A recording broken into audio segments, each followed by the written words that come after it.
This is the Lone Crater YouTube. We hope this video helps.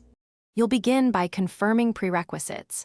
Check Windows 10 is updated and you have internet access. Once done, open Settings and go to Accounts to start signing in with your Microsoft account. You need your email and password ready so the system can link settings. Make sure two-step verification is available if your account uses it.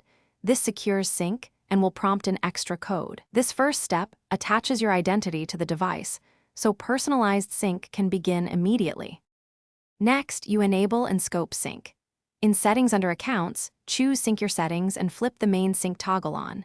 Then pick which data to sync, theme, passwords, language, and other Windows preferences, so only what you want flows between devices. Once you select categories, Windows will upload encrypted copies to your Microsoft account. That's why passwords require additional validation.